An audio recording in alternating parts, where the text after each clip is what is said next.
The land grant was worth 4,000 acres, and my father sold me for it the way another man might sell a horse he'd grown tired of feeding,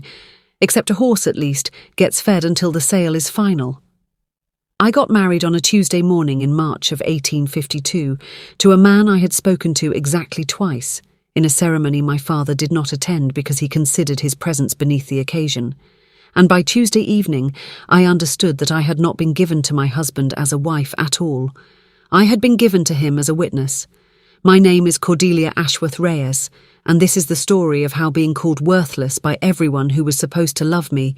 led me to the one man in Talladega County, Alabama, who never once needed me to be worth anything at all. I want to start, before anything else, with the word my father used, because words like that one have a way of following a woman for the rest of her life if she does not take them apart and understand exactly how they were built to hurt her. Barren. That was the word. Not infertile, which at least carries the cold, clinical distance of a diagnosis. Barren, a word for land that will not grow anything, for a field gone to salt, for ground so exhausted and poisoned that nothing decent will ever take root in it again. That is the word my father chose, in front of witnesses, to describe his own daughter, and I have spent the better part of my adult life deciding whether I hate him more for the cruelty of the word or the accuracy of his instinct, because in the end, the word he chose to wound me with became the very door that let me out of the cage he'd built.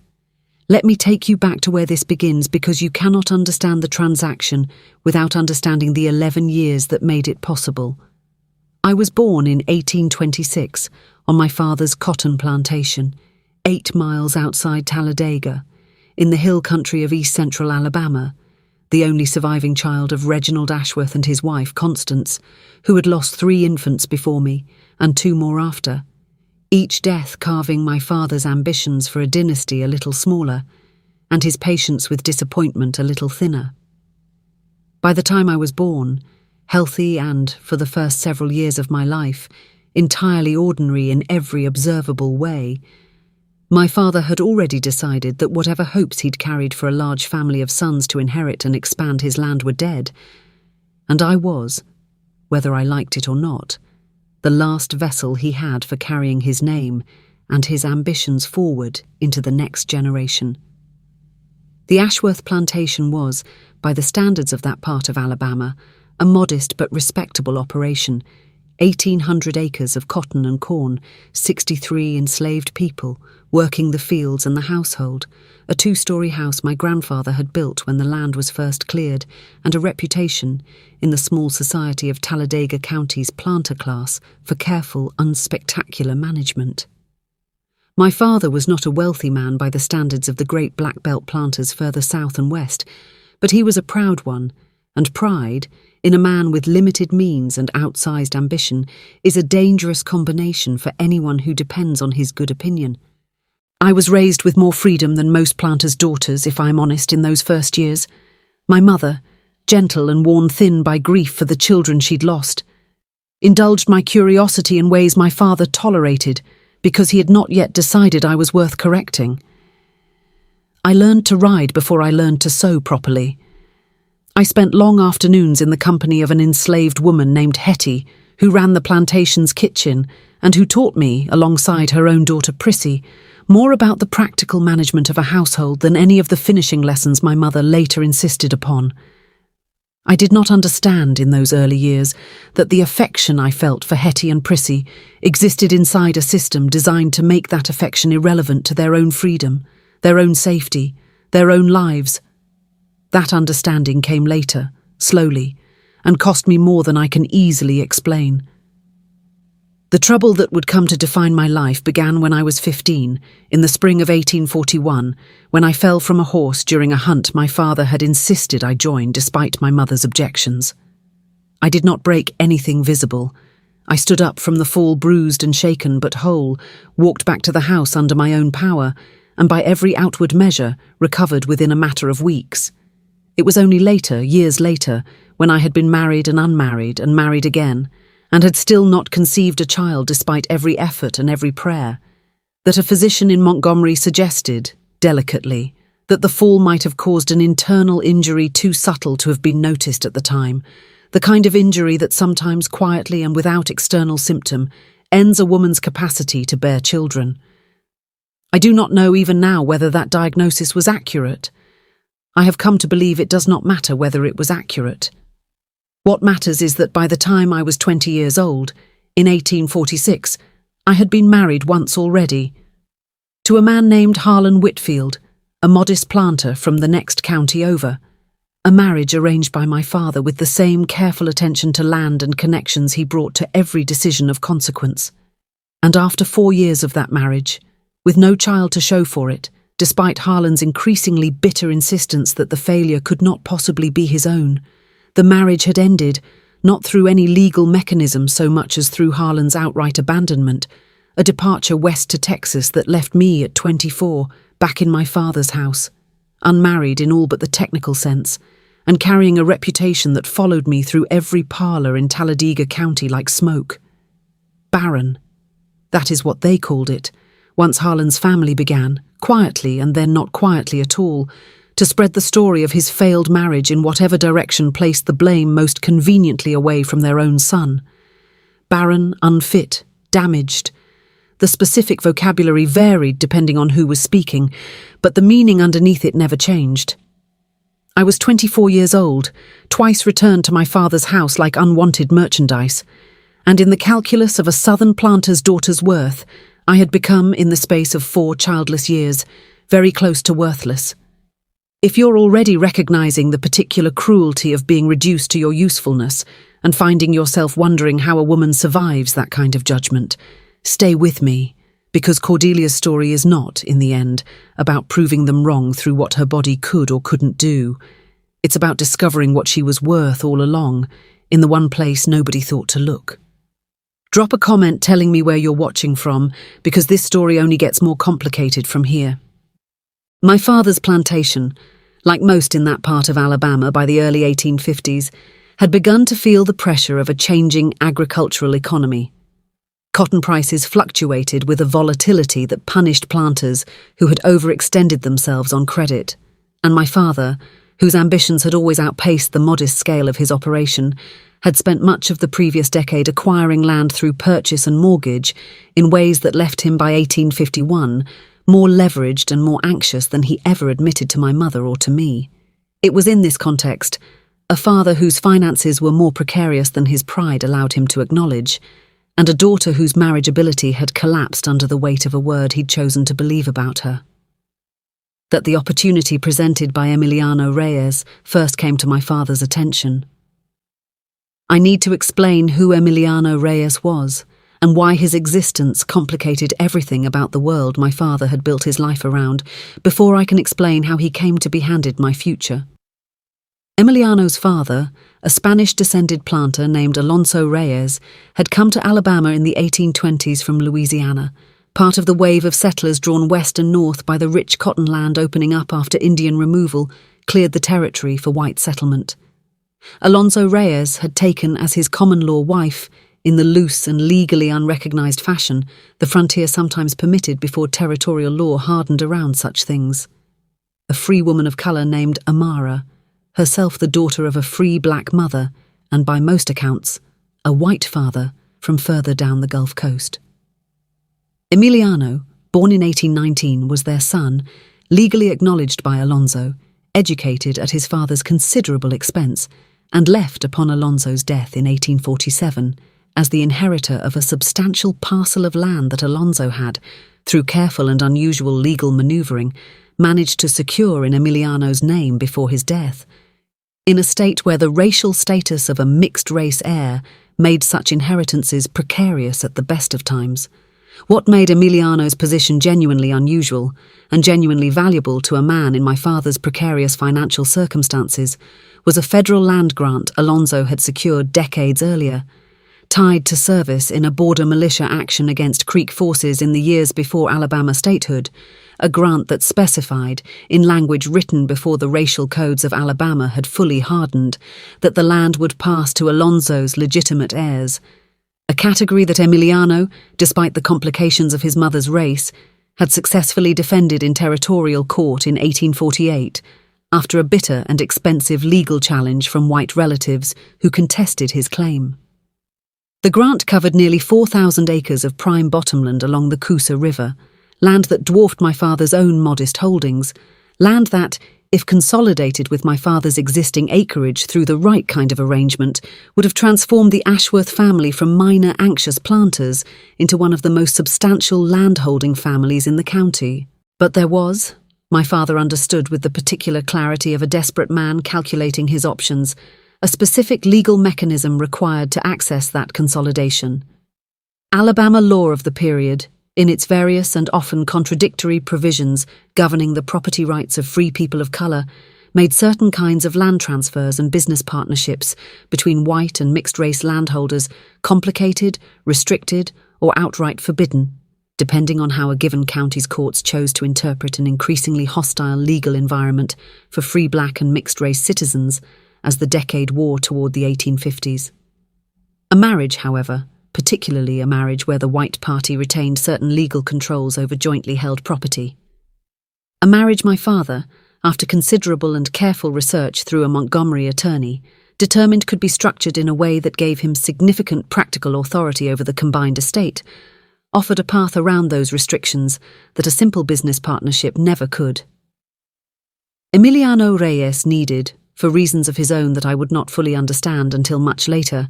a wife whose family connections could provide him a measure of social protection in a county growing steadily more hostile to a mixed-race landholder of his wealth and visibility. My father needed access to 4,000 acres of Coosa River bottomland that his own daughter's ruined marriageability had, in his calculating mind, finally made available to him, because what white planter's family, still holding out hope for a conventional match, would consider a marriage to a man of Emiliano's racial status, however wealthy, however legally free. Only a family with nothing left to lose. Only a family with a barren, twice-returned daughter and a mortgage no one else was offering to solve. I learned the full shape of this arrangement only in pieces over the following weeks, because my father did not consider it necessary to explain the business logic to the daughter he was trading. What he told me on an evening in late February of 1852, sitting across from me in the same study where he had once told me, gently and with what I mistook at the time for genuine sorrow, that Harlan Whitfield would not be returning, was considerably simpler. "There is a man named Emiliano Reyes," my father said, "who holds land along the Coosa that I have spent 2 years attempting to bring into partnership with our own holdings. He requires a wife of good family standing to secure his position in this county. You require, Cordelia, a situation that removes the particular difficulty your circumstances have created for this family's reputation. I believe the two requirements resolve each other rather neatly." "What is he?" I asked, because I had heard the name whispered in Talladega parlours, always with a particular careful emphasis that told me, even before my father answered, that whatever Emiliano Reyes was, it was not simply another white planter's son. "His mother was a free woman of colour," my father said, his voice flattening into the careful neutrality he used when discussing anything he found distasteful but useful. "His father was a Spaniard of considerable wealth who saw fit to legitimize him against every sensible convention of this state. The man himself is, by every account I have gathered, wealthy, educated, and disciplined in his management of a very substantial estate.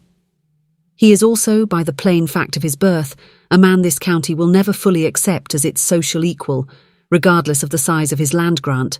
and that, Cordelia, is precisely why he is willing to take a wife whose own reputation has been damaged, and precisely why I'm willing to give you to him." I sat very still, absorbing what my father had just told me with a clarity that felt, even in the moment, like watching a door close and another one open at the same time, though I did not yet know which direction either door led. "You're giving me to a mulatto," I said,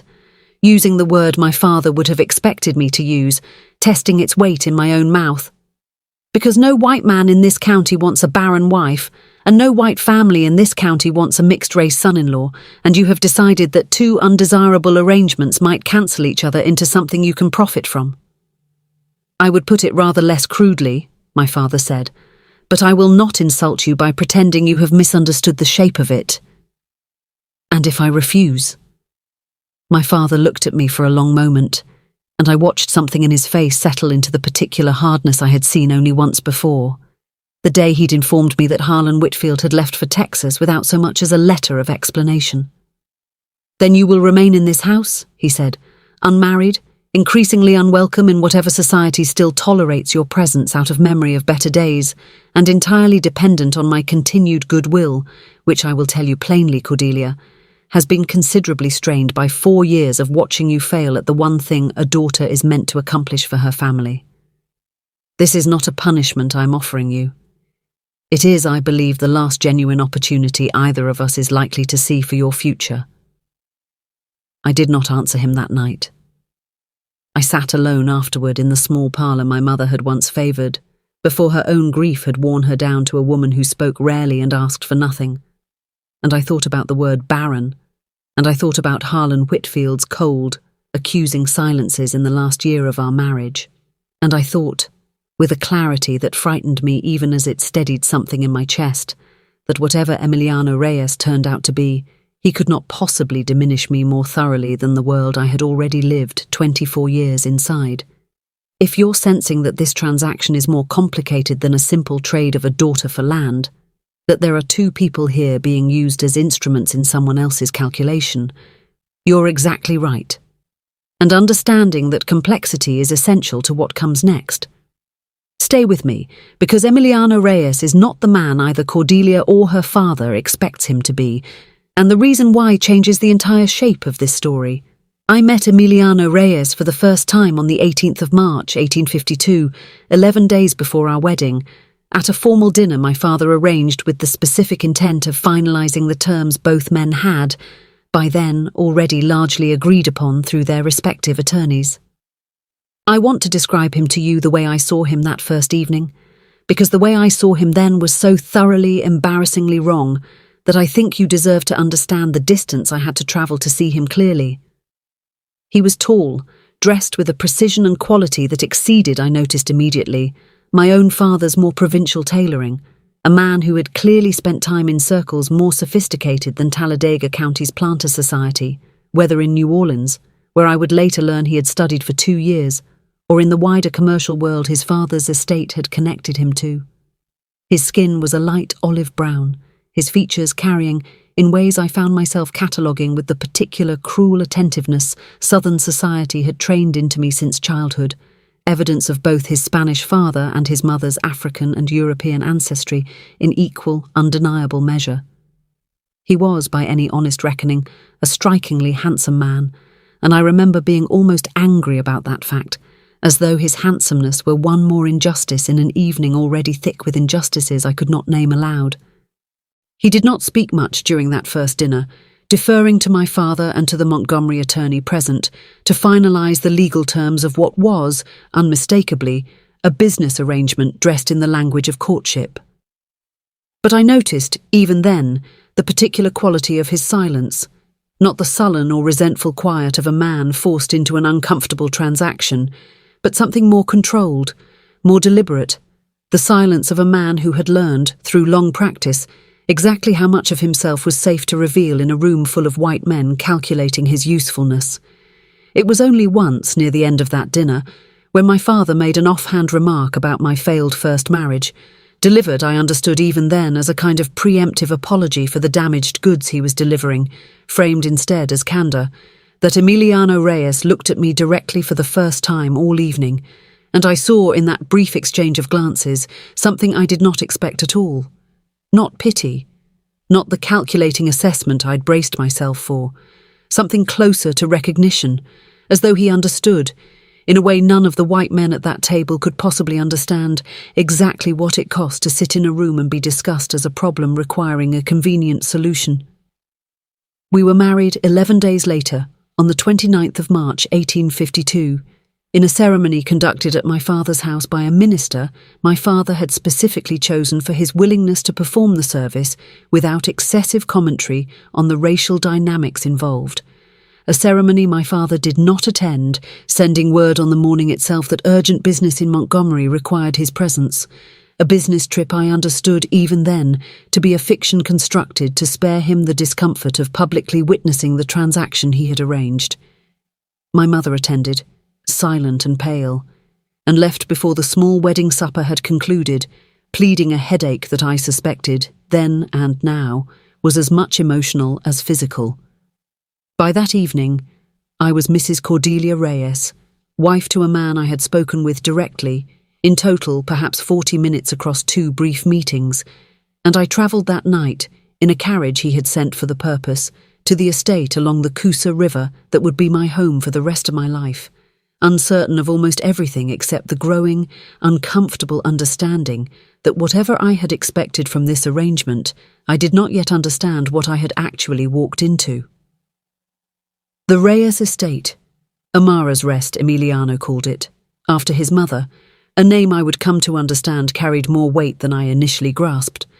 sat on a bend of the Coosa River 18 miles from my father's plantation, considerably larger than anything I had grown up inside. The main house, built by Alonso Reyes in the years before his death, combined elements of the Spanish colonial architecture of his own upbringing with the practical demands of an Alabama cotton estate, low and wide with deep verandas designed for the brutal summer heat, and it was, I noticed immediately upon arrival, considerably better maintained than my father's own aging house. Evidence of a careful, disciplined management I would come to understand as central to who Emiliano Reyes actually was. He said very little to me that first night, showing me to a bedroom of my own with a formality that felt at the time like coldness, and it was only in the weeks that followed that I came to understand the formality had been something closer to respect. A deliberate choice not to presume upon a marriage that both of us understood had been arranged for reasons that had nothing to do with either of our own wishes. "I want to be direct with you," he told me on the 3rd morning of my residence at Amara's Rest, over a breakfast eaten largely in silence until that moment. "I did not agree to this marriage because I required a wife in any conventional sense, Mrs. Reyes. I agreed to it because your father's connections, however modest, provide a measure of social cover I have found increasingly necessary in this county, and because the consolidation of our lands protects both our families' interests in ways that matter considerably more to me than whatever romantic expectations either of us might otherwise have carried into a marriage. I will not pretend this is what either of us dreamed of as young people. I hope in time we might build something honest out of it regardless. But I want you to understand, from the very beginning, that I do not expect anything of you that you are not freely willing to give." "My father told me you needed a wife to secure your position," I said. "He did not tell me what, precisely, your position required securing against." Something shifted in his expression then, not quite guarded, but careful, the look of a man deciding how much of a larger truth he was willing to share with a woman he had known for less than 2 weeks. "There are men in this county," he said, "who resent the fact that a man of my mother's blood holds 4,000 acres that several of their own fathers attempted, unsuccessfully, to claim through the courts after my father's death. Alabama's legal environment for free people of colour has hardened considerably. Even in the 5 years since my father died, Mrs. Reyes and I have reason to believe there are those who would very much like to see my claim to this land challenged again, this time with better prospects of success than the last attempt managed. A wife from a respected, if modest, white planter family provides a certain social armour against that kind of challenge. It is not romantic. But it is, I believe, honest, and I would rather be honest with you than pretend this was anything other than what it plainly is." "My father called me Barren,"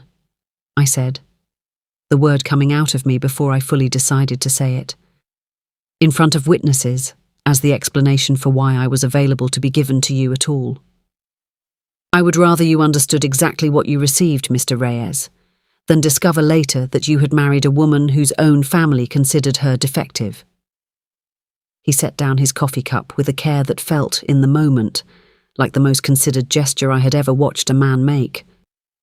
"I do not require children to consider this marriage a success," he said. "I have watched enough of this county's planters treat their wives as breeding stock to have decided long before I ever met you that I did not wish to build a marriage on that particular foundation, regardless of whether children came or not. Whatever your body can or cannot do, Mrs. Reyes, has very little bearing on my assessment of your worth as a partner in managing this estate, which I confess is the thing I actually require of a wife, considerably more than I require an heir. I did not know, in that moment, what to make of a man who had just told me, with a directness no one in my life had ever offered me before, that my worth to him had nothing to do with the thing every other person in my life had reduced me to entirely. If you've ever been defined by one failure, one label, one word that erased everything else true about you, you already understand why that breakfast conversation mattered so much to Cordelia, and why what Emiliano says next changes everything about how she sees herself. Leave a comment if you've ever been valued for something other than what the world insisted was your only measure of worth, because this is where their real story begins. The months that followed my arrival at Amara's Rest unfolded in a rhythm I had not expected and, I confess, had not fully believed myself capable of finding comfort in. Emiliano ran his estate with a discipline and attentiveness considerably more rigorous than anything I had observed in my father's operation. Careful ledgers, fair and consistent treatment of the enslaved workforce that, I noticed with a complicated mixture of relief and shame at my own previous blindness, extended to conditions markedly better than what I had grown up considering normal, and a business acumen that had, in the 5 years since his father's death,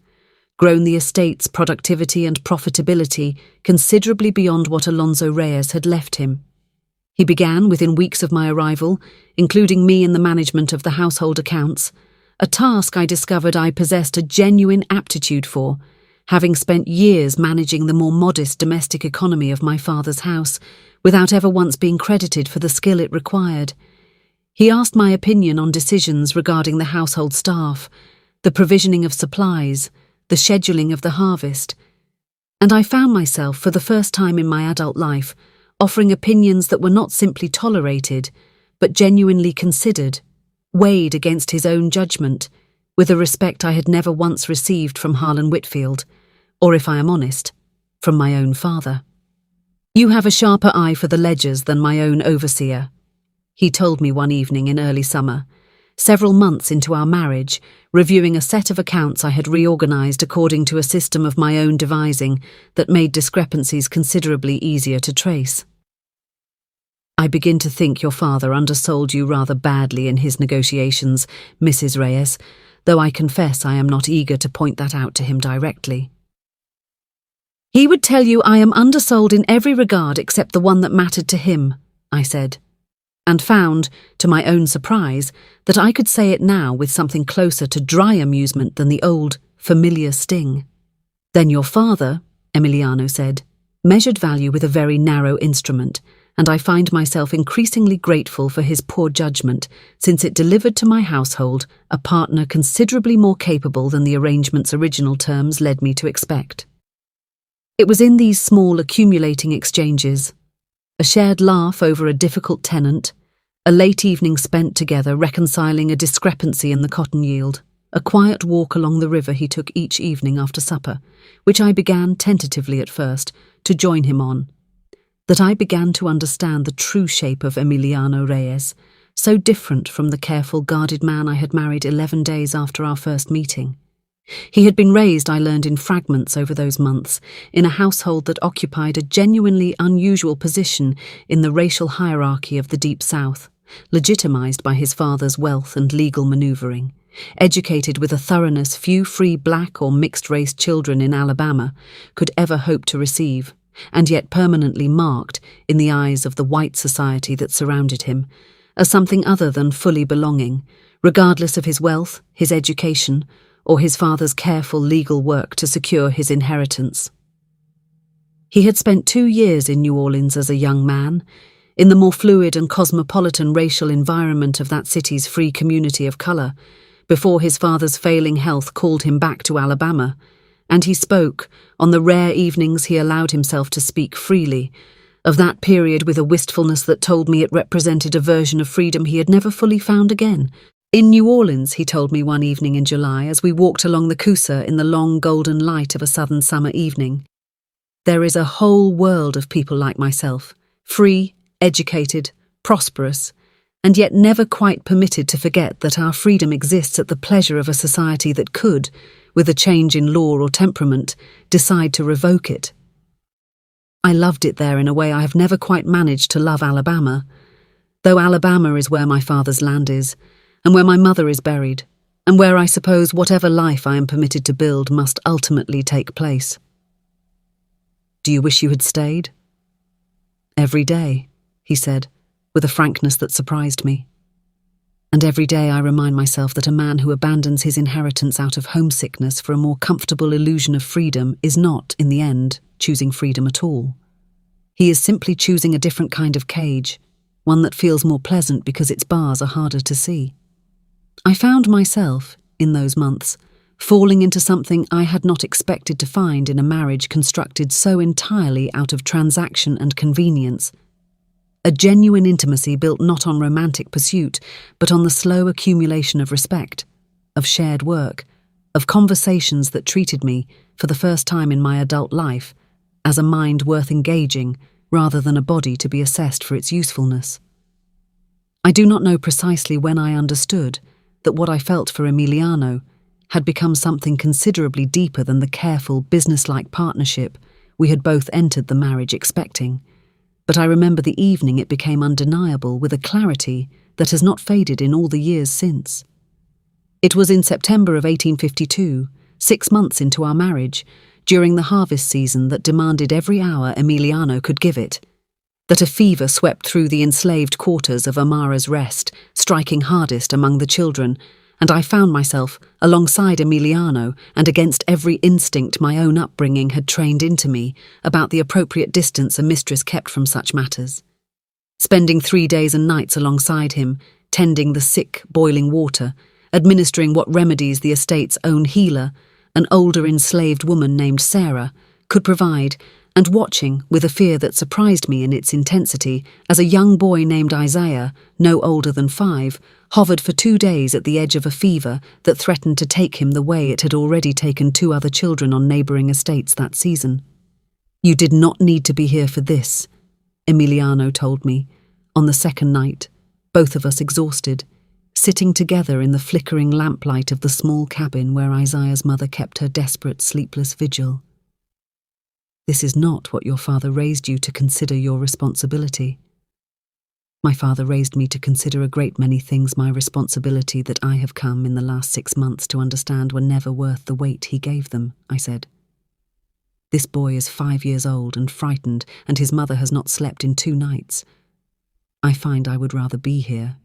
however little use I am, than anywhere else in the world right now. Isaiah's fever broke on the 3rd morning, and I remember the particular quality of the relief that moved through the whole of Amara's Rest that day. Not simply my own relief, but a communal exhale I had never once witnessed on my father's plantation, where such losses were absorbed with a grim, practical silence that discouraged too visible a display of grief for property, however tenderly some individuals might privately feel it. Emiliano wept, quietly, when the fever broke, standing beside me in the doorway of that small cabin, and it was in watching him weep, this careful, controlled, disciplined man, finally allowing something to break through the guardedness he maintained in every other circumstance of our life together, that I understood, with a certainty that had been building for months, and finally arrived all at once, that I had fallen entirely, irrevocably, in love with my husband. I did not expect this, I told him that evening, both of us worn thin with exhaustion and relief, sitting together on the veranda in a silence that had, over the preceding months, become one of the most comfortable places I had ever occupied. When my father told me what he intended, I expected a transaction. I did not expect to find the truest partnership of my life inside it. "Nor did I," Emiliano said, taking my hand in his for the first time with something other than formal courtesy behind the gesture. "I have spent 5 years since my father's death believing that a man in my position could only ever expect alliances, never genuine partnership, certainly never love, from the arrangement circumstance forced upon him. I find I was wrong, Cordelia, and I confess I am considerably more grateful to your father's cold calculation than I ever expected to be." If you've been waiting for the moment this story stops being about a transaction and starts being about love freely chosen, this is it. But stay with me, because what Cordelia and Emiliano built together was about to be tested by exactly the kind of danger he had warned her about from their very first honest conversation. Subscribe now, because the next part of this story is where everything they've built is put to the test.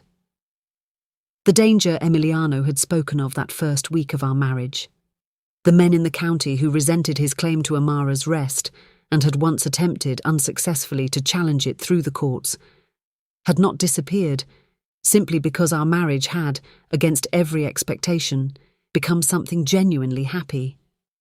If anything, our evident domestic contentment, increasingly visible to a county that watched such matters with the particular vigilant small southern communities reserved for anything that unsettled their sense of proper racial order, seemed to sharpen the resentment of the men who had never accepted Emiliano's position among them.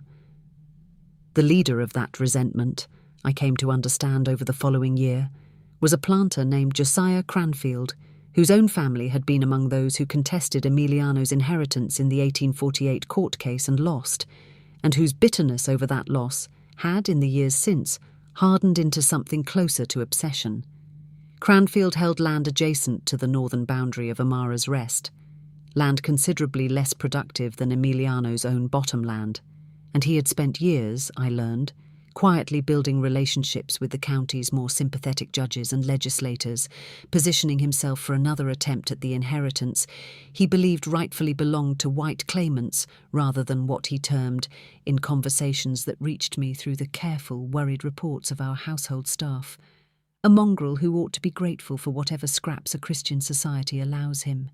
rather than lording 4,000 acres over men whose blood runs pure. The specific mechanism of Cranfield's renewed challenge arrived in the spring of 1853, a year into my marriage, in the form of a new piece of Alabama legislation, quietly pushed through the state legislature by representatives sympathetic to men like Cranfield, that tightened the legal requirements for free people of color to hold and transfer real property, requiring a level of documentation and judicial certification for claims like Emiliano's that had not existed at the time his original inheritance had been settled. The law was not written specifically to target Emiliano, but its practical effect, Cranfield understood immediately and moved swiftly to exploit, created an opening to reopen the question of Emiliano's inheritance under standards his father's original grant had never been designed to satisfy. "They mean to take it from me," Emiliano told me on the evening he received formal notice, through his Montgomery attorney, that Cranfield had filed a new legal challenge to the estate, citing the recently passed statute as grounds for review.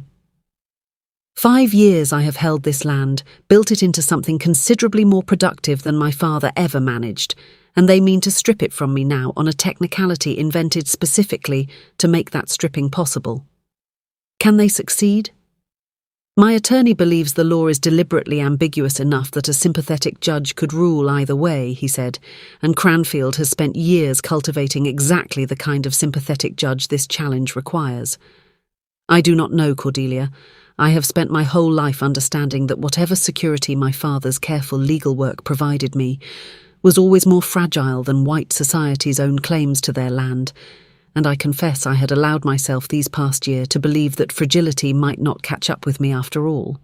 The months that followed were consumed by legal proceedings that took Emiliano frequently to Montgomery, consultations with attorneys, the careful assembly of documentation meant to prove, beyond whatever doubt Cranfield's allies on the bench might manufacture, the legitimacy of a claim that had already, once before, survived exactly this kind of challenge. I involved myself in this work as fully as Emiliano would permit, organising correspondence, managing the estate's daily operations during his absences, and it was during this period, I believe, that my father, who had watched the growing legal crisis at Amara's Rest with what I understood, through the careful reports that reached me from Talladega, to be a complicated mixture of concern for the investment he had helped broker and anxiety over what a loss might mean for his own family's now entangled finances, made the decision that would, in its own way, become the crisis at the centre of this story. My father came to Amara's Rest in June of 1853, uninvited and unannounced, arriving in the middle of an afternoon when Emiliano was in Montgomery consulting with his attorney, and I received him in the front parlour with a wariness I had not felt toward my own father since the night he first told me what he intended for my future. "I have come," he said without much preamble, "to discuss what happens to this family's interests if Cranfield's challenge succeeds. I have a considerable stake in this land now, Cordelia, through the arrangements I negotiated at the time of your marriage,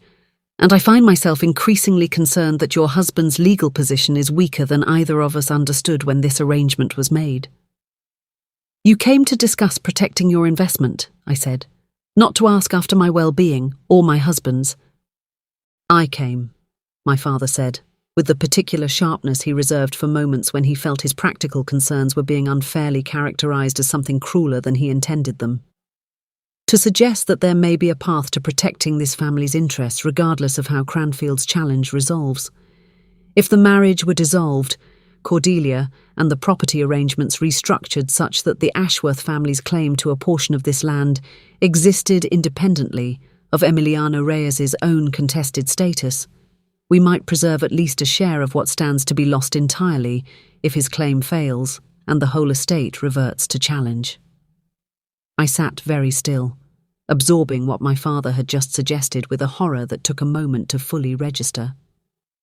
"You are suggesting," I said slowly,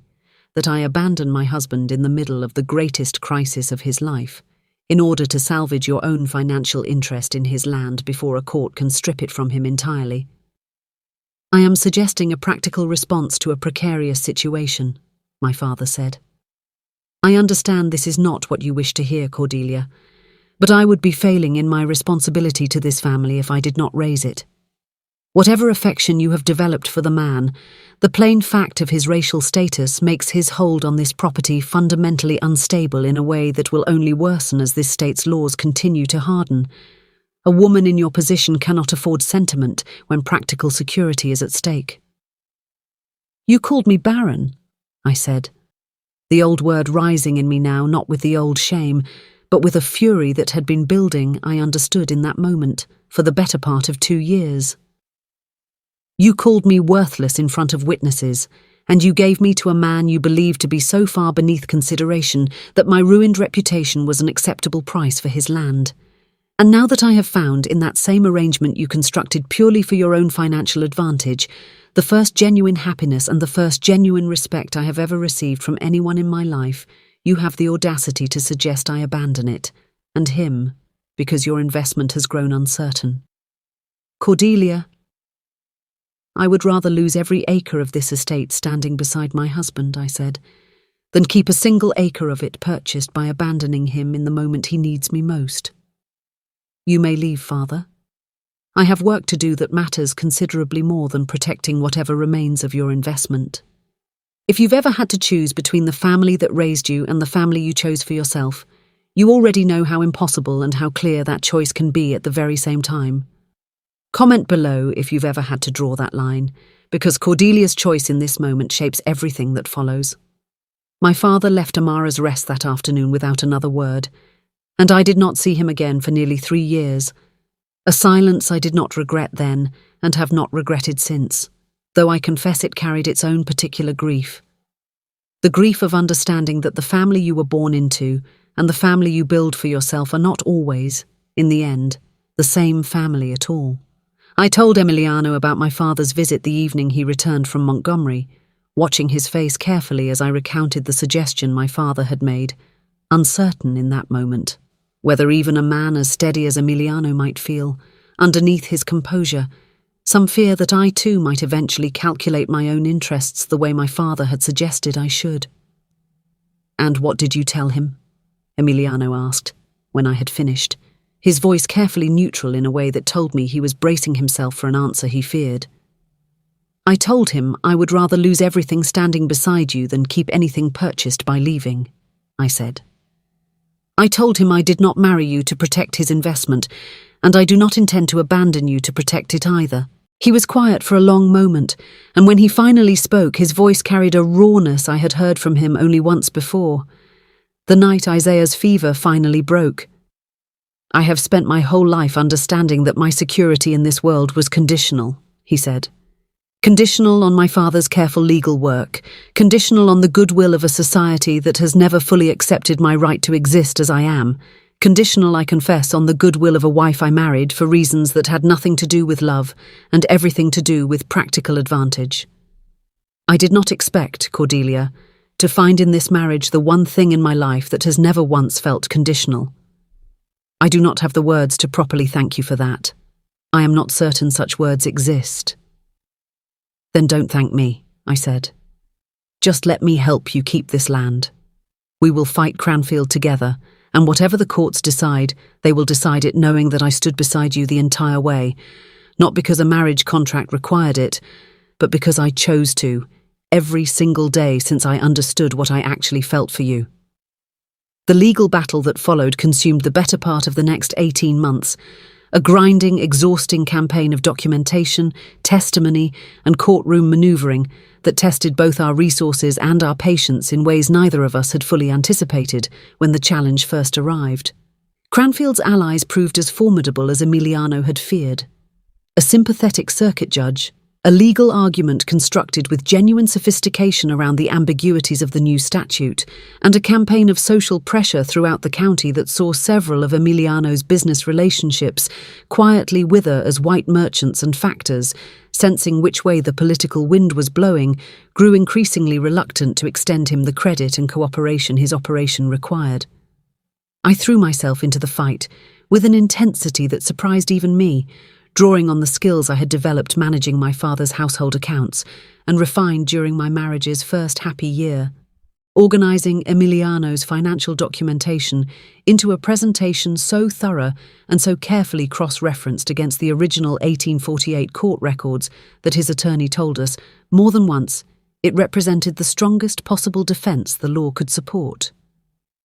I travelled with Emiliano to Montgomery for the key hearings, sitting in a courtroom gallery that watched us both with an open hostility I had never before experienced directed at myself,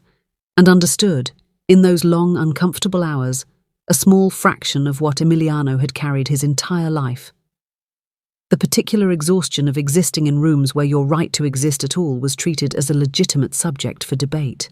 The turning point came, unexpectedly, in the autumn of 1854, when Emiliano's attorney uncovered documentation in the territorial archives, records of the original militia service that had earned Alonso Reyes his land grant, that established a legal precedent Cranfield's team had not anticipated, a formal acknowledgement made by territorial authorities decades before Alabama statehood had hardened its racial codes,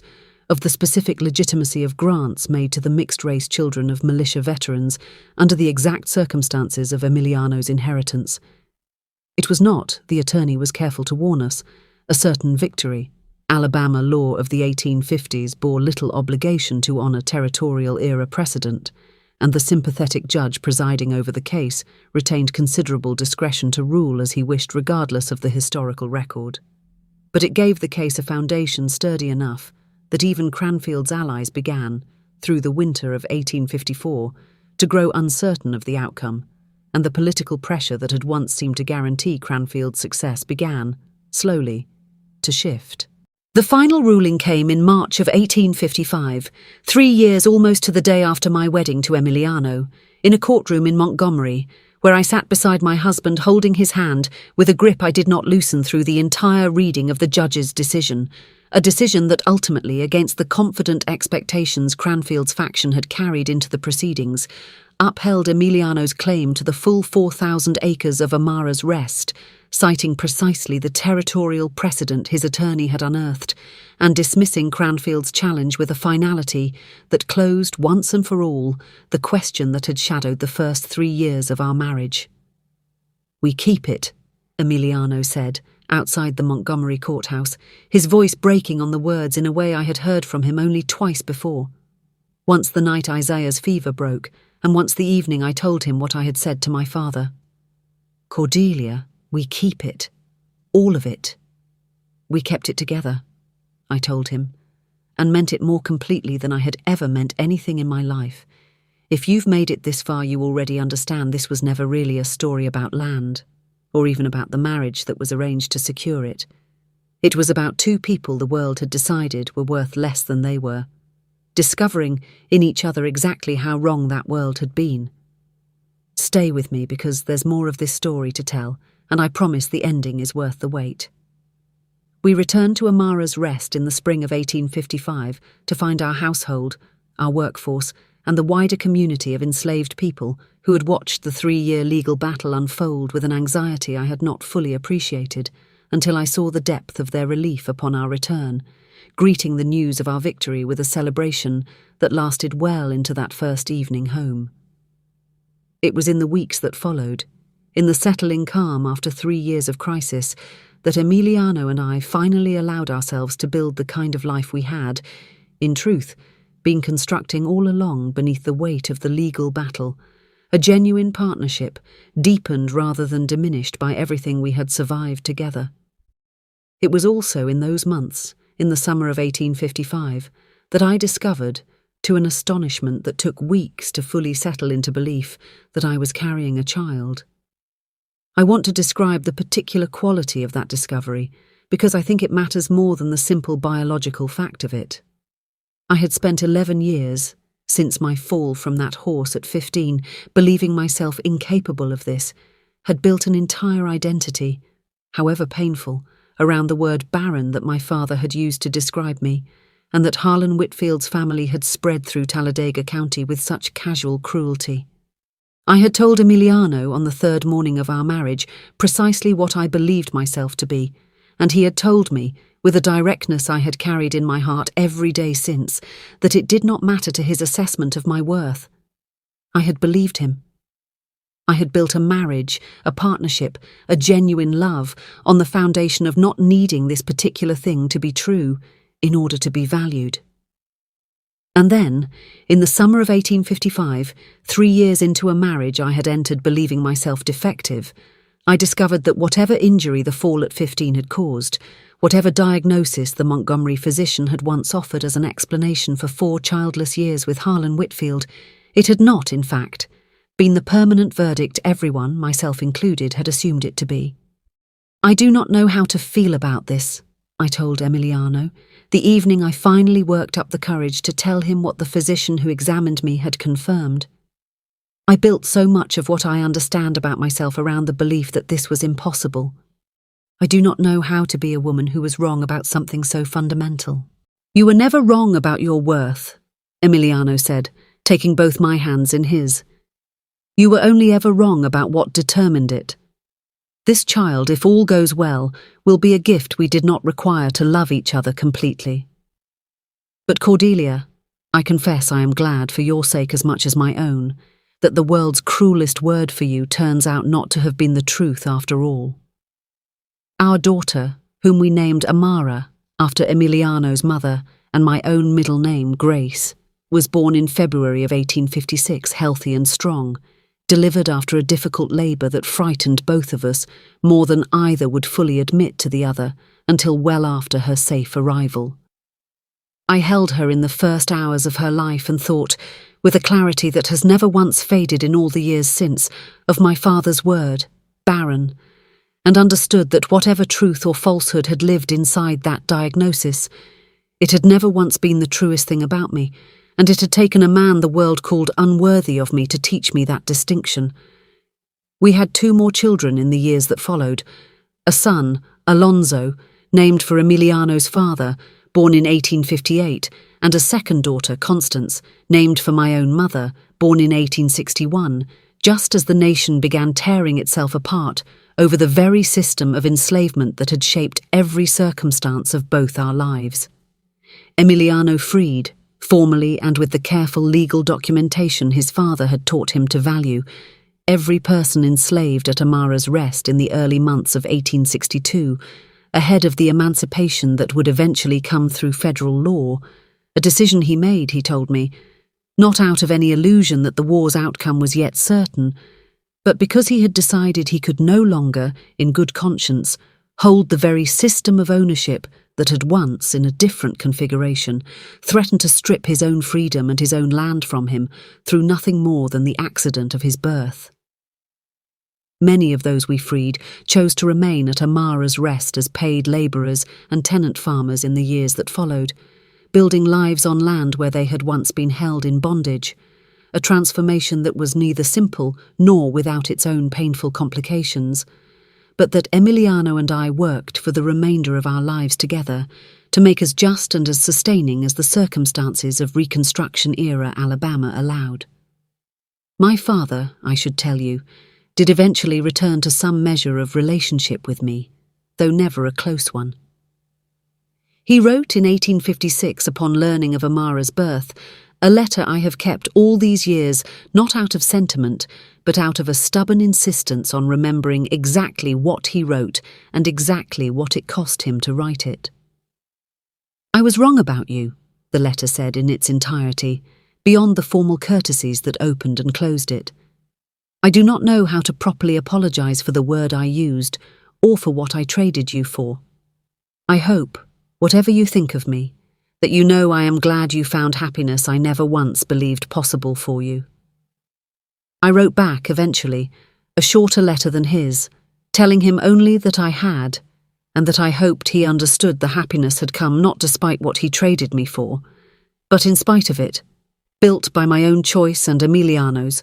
out of a transaction neither of us had asked for, and both of us had transformed into something he never once intended to give us. Emiliano and I lived together at Amara's Rest for 31 years, weathering the war, the difficult years of Reconstruction, and the slow, painful reassertion of white supremacist law throughout Alabama in the decades that followed, a reassertion that never once succeeded in stripping from Emiliano the land his father had fought so hard, legally and otherwise, to secure for him.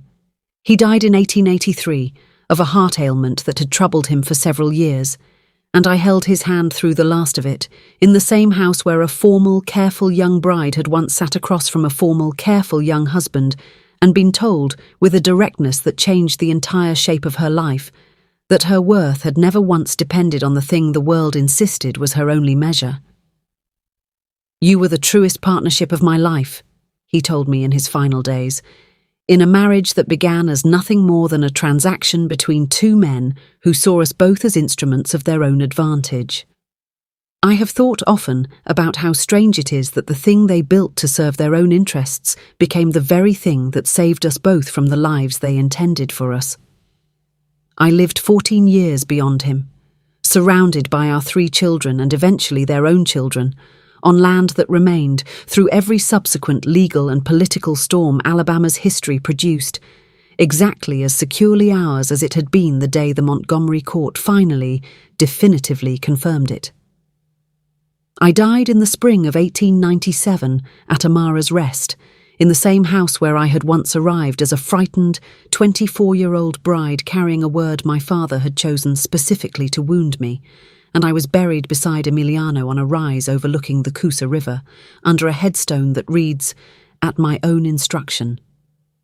Cordelia Ashworth Reyes, never Barren, only ever waiting for someone to see what she was truly worth." This was the story of Cordelia Ashworth and Emiliano Reyes, a woman traded away by a father who measured her only by what her body could produce, and a man the same world called unworthy of full belonging despite everything he had built, who found in each other a partnership neither the law nor their own families had ever intended to allow them. This account is presented as a first-person historical narrative in the voice of Cordelia Ashworth Reyes, drawing on the documented historical context of antebellum Alabama, including the legal status and property rights of free people of color in the decades before the Civil War, the practice of interracial marriage and its complicated legal standing across different southern states and eras, the tightening of racial property law throughout the 1850s as sectional tensions increased, and the broader social and economic position of mixed-race landholding families in the Deep South. The specific individuals and events described in this account are composite representations drawn from documented historical patterns of the period rather than records of a specific named historical individual, in keeping with the historical fiction format of this series. If Cordelia and Emiliano's story moved you, if you believe that a person's worth is never truly determined by the single measure the world insists on using against them, that partnership built on genuine respect,